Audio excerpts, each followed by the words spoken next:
So to catch you up if you're new here, I'll cover what we've gone over so far so that you can stay up to date. So an update from last time, I went ahead and I removed the flashlight. That's gone. No more flashlights, it's a horror game, not can I see how simple your map is game. I'm sorry, for those of you who wanted to keep the flashlight, you didn't say otherwise, so we're getting rid of it. I also kept the name, The Clown Tale. I went ahead and added a title screen. Look at that sexy looking title. Man, that looks so good. Now on to the meat of what's actually been happening here. We've got to add more horror elements.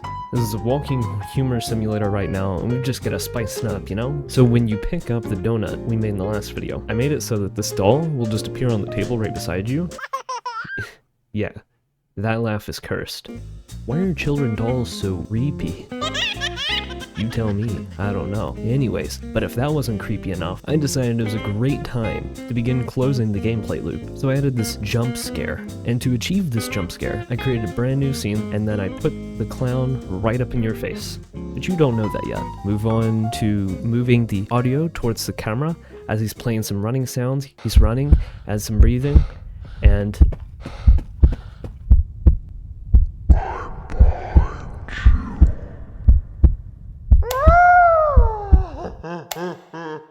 the jump scare kind of reminds me of like Looney Tunes, and the laugh is just kind of funny, so I had to keep it for now. Then I added this end screen. This gave a title screen in which I can thank you all for all the support through making the game. It's been amazing, the amount of positive reception from all the comments that you guys have been leaving, so thank you for that. Moving on, I move on later in the week to start working on some kinks in the game right now, such as this issue with the screen where when you resize it, it's just not the same experience. The game's graphics aren't good enough for you to tell otherwise, so I do my best to kind of fill in the gaps so you don't see anything.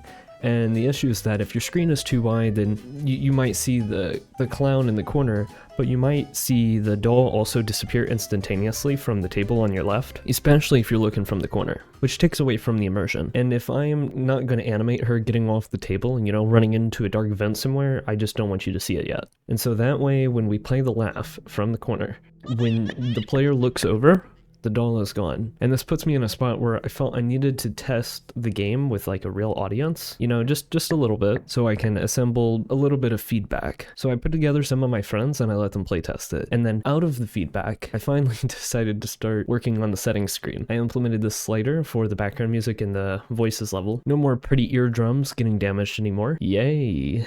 And while I was also getting the feedback from my friends, the emphasis on getting a skip button to the cutscene, especially after I told them that there was a forbidden donut mode that they had to figure out, it was very present. They wanted a skip button. So hey, I added a skip button. And then when they finally got in, like after picking up the bones, they were also very confused. So yeah, we're gonna have to work on that. And now that I've got some valid feedback from them, such as the audio and the picking up of the bones, we'll have to loop back on what I do about the confusion part of it later in this video. And now, a few days pass, and I finally come back to the game, and I just want to play it with a controller. But I can't, and that's a problem. So we need to add proper controller support. And while I've got this Xbox controller, so let's add controller support. It took me forever to find out why I couldn't rotate my head left or right. It would just kind of snap, you know, like look a little bit left and snap back to the center, look a little bit right, snap. Like when I looked up, I actually looked down, and when I looked down, I actually looked up, and I was looking at like hyper speeds. This isn't Star Trek, so we have to fix that. And now that I'm running around with a game controller and I've got all these bugs fixed, I realize that it's too dark, and well, I need to add some lights into the game. What type of lights, one would ask? Well, a normal human might consider, maybe use a lamp. Maybe use a ceiling light. But nah, I'm gonna just use candles, and hopefully it doesn't start a house fire. Yeah, I don't know. Maybe it's gonna be a part of the game? You tell me. Write down in the comments. Pull a candle out of Blender, slap it into Godot, spend way too long trying to figure out how to get a particle system going, again, and candle. Why was this so hard? But hey, now we can place these around our map a bit to make it a bit brighter. Perhaps maybe a bit too bright. Ow, my eyes. And now, we loop back to the issue with the confusion from my friends. Remember how when they were confused when playing the game, like I just couldn't make it clear what they were supposed to do next. So I decided, what if I just added some knocking to the door, and then they can go up to the door and see, hey, who's there?